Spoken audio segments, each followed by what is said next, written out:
नमस्कार दोस्तों, आप सभी का इस चैनल पर हार्दिक स्वागत है। इस श्रृंखला को आगे बढ़ाते हुए हम आज डिवीजन का पार्ट 2 कवर करेंगे।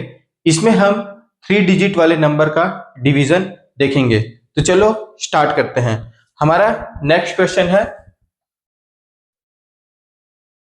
672 का डिवीजन होगा किससे? 5 से। ठीक है, तो चलो, जैसा कि मैंने लास्ट पार्ट में कहा था कि आपको हमेशा टेबल पहले ही लिख लेना चाहिए। तो 5 का table 5 cross 1, 5 cross 2, 5 cross 3, 5 cross 4, 5 cross 5, 5 cross 6, 5 cross 7, 5 cross 8, 5 cross 9, 5 cross 10। तो ये क्या हो जाएगा? 5 एकम 5, 5 दूनी 10, 5 तिया 15, 5 चौक 20, 5 अम 25, 5 छः 30, 5 सत्ते 35, 5 अट्ठे 40, 5 निया 45, 5 दहा 50। ठीक है, तो चलो स्टार्ट करते हैं। 5 के टेबल में जब हम 1 करेंगे तो क्या हो जाएगा? 5 1 जा 5, 5 2 जा 10, 10 इस नंबर से बड़ा हो गया, तो हम कौन सा कंसीडर करेंगे? 5 1 जा 5। ठीक है, क्योंकि आपको पता है कि मैं इससे बड़ा लूंगा तो जो मेरा नीचे जब मैं माइनस करूंगा तो वो निगेटिव में हो जाएगा, जो कि मैं नहीं कर सकता।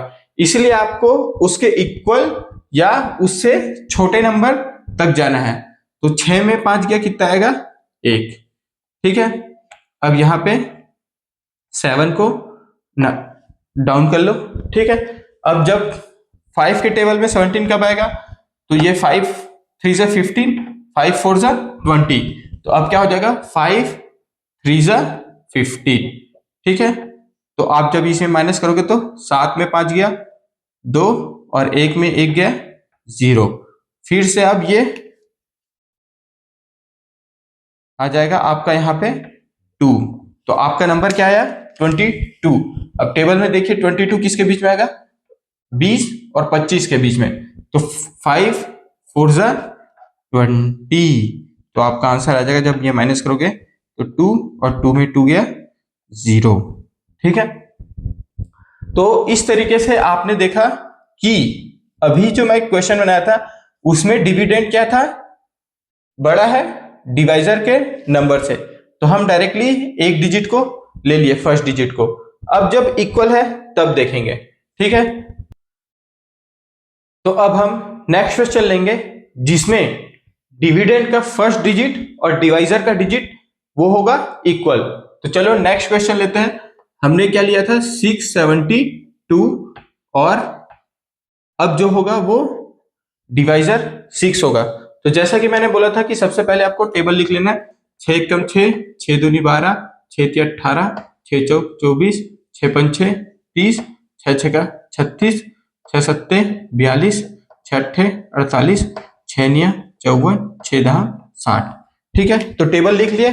अब देखते हैं 6 1 जा 6 हो गया। ठीक है, तो अब जब माइनस करोगे तो यहाँ पे क्या आ जाएगा? 0। ठीक है, अब जब यहाँ पे आप नीचे 7 को लिखोगे तो यहाँ पे क्या आ जाएगा? 7। ठीक है, तो 6 2 जा 12 हो जाएगा। तो जो ये नंबर है 12 वो बड़ा हो गया। तो अब फिर क्या लिखोगे? 6 1 जा में ही आएगा, तो यहाँ पे आप क्या आ जाएगा? 6। ठीक है, तो अब जब इसको माइनस करोगे तो क्या आएगा? यहाँ पे 1। ठीक है, अब देखो, अब इसको डाउन करके लाना है और यहाँ पे लिखना है 12। ठीक है, तो अब आपका 6 में जब टेबल लिखोगे 2 बार जब रीड करोगे तो कितना आएगा? 6 2 जा 12। ठीक है, तो आपका आंसर क्या आया? जब 12 में 12 गया तो क्या आएगा? रिमाइंडर 0। ठीक है, अब हम 3 डिजिट वाले में नेक्स्ट क्वेश्चन लेते हैं जिसमें हम देखेंगे कि डिविडेंड का जो फर्स्ट डिजिट है वो छोटा है डिवाइजर से। तो फिर से हम लेते हैं, हमारा जो क्वेश्चन था यहाँ पे क्या था? 672 और जब हम डिवाइजर है अभी हम लेते हैं वो लेते हैं 7। ठीक है, तो चलो इसका देखते हैं। तो सबसे पहले फिर हम क्या करेंगे? 7 का टेबल लिख लेंगे। 7 एकम 7, 7 दूनी 14, 7 21, 7 चौक 28, 7 पंचे 35, 7 छक्का 42, 7 सती 49, 7 अट्ठे 56, 7 निया 63, 7 दहा 70। ठीक है, तो अभी जैसे देखा कि ये 6 है, तो अभी मैं ये डिवाइड नहीं कर सकता, मुझे 0 लेना पड़ेगा। तो जैसे मैंने लास्ट पार्ट 1 में बताया था कि अब हम डायरेक्ट 2 डिजिट को ले लेंगे। तो अब 7 के टेबल में 67 कब आता है ये देखो, तो 63 तो ये हो गया और 70 ये हो गया, तो इसके बीच में आएगा, तो हम कौन सा नंबर लेंगे, 63 को। तो 63, लेकिन ये कितने टाइम्स टेबल में पढ़ने आ रहा है, 9 सत्ते 63, तो ये 63 हो गया। ठीक है, अब इसको माइनस करोगे तो 4 में 3 गया, 7 में 3 गया 4, और 6 में 6 गया 0। ठीक है, अब आपका यहाँ पे क्या आ जाएगा, 2 यहाँ पे नीचे। ठीक है, तो अब देखो, अब इसमें टेबल पढ़ोगे तो 7, ये 42 में डायरेक्ट आ रहा है, तो ये 7 छक्का 42 में आता है। ठीक है, तो आपका यहाँ पे आंसर क्या आ जाएगा, जब 0 0, तो इस क्वेश्चन में जो हमारा रिमाइंडर है वो 0 है, कोशिएंट है 96, और डिवीजर और डिविडेंड तो आपको पता है। अभी हम ऐसा क्वेश्चन देखते हैं जिसमें लोग बच्चे थोड़ा सा कंफ्यूज हो जाते हैं, जिसमें मिडिल ये जो अभी नंबर है यहाँ पे 7 है। ठीक है, इस 7 को यदि हम 0 ले लेते हैं तो उस केस में कैसे हम आगे बढ़ेंगे। ठीक है, तो चलो नेक्स्ट क्वेश्चन देखते हैं। बच्चों ये क्वेश्चन थोड़ा सा ट्रिकी होगा, तो आपको इस पे ध्यान देना है। यदि आप ये क्वेश्चन को सॉल्व करना सीख गए तो डिवीजन में आपके रॉन्ग होने के चांसेस बहुत कम हो जाएंगे। ठीक है, तो मैं 5 0 5 डिवाइडेड बाय 5। ठीक है, ये क्वेश्चन देखने में सिंपल लग रहा है, लेकिन बच्चे इसी में कंफ्यूज हो जाते हैं। तो जैसा हमारा रूल है, सबसे पहले हमको टेबल लिखना है। तो 5 एकम 5, 5 दूनी 10, 5 तिया 15, 5 चौक 20, 5 आम 25, 5 छक्का 30, 5 सत्ते 35, 5 अट्ठे 40, 5 निया 45, 5 दहा 50। ठीक है, तो चलो स्टार्ट करते हैं 5 का टेबल। 5 1 जा 5।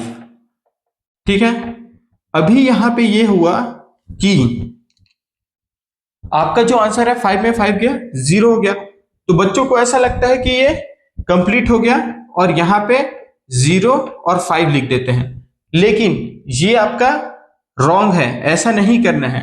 ठीक है, इसका प्रोसेस जो होगा वो क्या होगा, आपको यहाँ पे 0 5 को डायरेक्टली नहीं लिखना है, हमेशा एक एक डिजिट ही नीचे आएगा, तो यहाँ पे जो आपका नंबर होगा 0 होगा। ठीक है, अब देखो यहाँ पे ये होगा कि 5 में 0 कब आएगा, यदि मैं कोई भी टेबल नहीं पढ़ू, मींस 5 0 क्या होता है, 0 होता है। एक्चुअली में 5 1 जो होता है ये क्या होता है, 5 क्रॉस 1 इक्वल टू 5 होता है, लेकिन ये 5 को 0 से मल्टीप्लाई करूंगा तो क्या होता है, वो 0 होता है। इसका मतलब मैं 5 का टेबल 0 टाइम्स पढ़ूंगा तो मेरा यहाँ पे क्या आएगा, 0। तो अब माइनस करोगे तो 0 में 0 क्या आएगा, 0 आएगा। तो अब आप इसको नेक्स्ट यहाँ पे नीचे ले जाओगे। ठीक है, अब ये 5 यहां पे आएगा। ठीक, तो अभी यहां पे क्या होगा, 5 का टेबल आप 1 टाइम्स पढ़ोगे तो ये क्या आ जाएगा, 5 1 जा 5। अब माइनस करोगे तो यहां पे क्या आएगा, 0 0। ठीक है, अभी आप डायरेक्टली यहां पे यदि मैं 0 5 कर देता तो मेरा जो आंसर आता वो क्या था, यहां पे यदि मैं लिख लेता तो 11 आ जाता, जबकि मेरा आंसर जो एक्चुअल आंसर है वो क्या है, 101। यदि मैं 0 और 5 को एक साथ डाउन कर लेता तो मेरा आंसर आता 1, जो कि रॉन्ग है। ठीक है, अभी आप इसको वेरिफिकेशन कैसे कर सकते हो, वेरिफिकेशन के लिए इन दोनों का मल्टीप्लिकेशन प्लस 0, तो आपका आंसर मिल जाएगा। तो इसी तरीके से हम क्वेश्चन, जो अच्छे अच्छे क्वेश्चन होंगे उनको देखेंगे। आप इस चैनल के साथ जुड़े रहिए, तब तक के लिए धन्यवाद।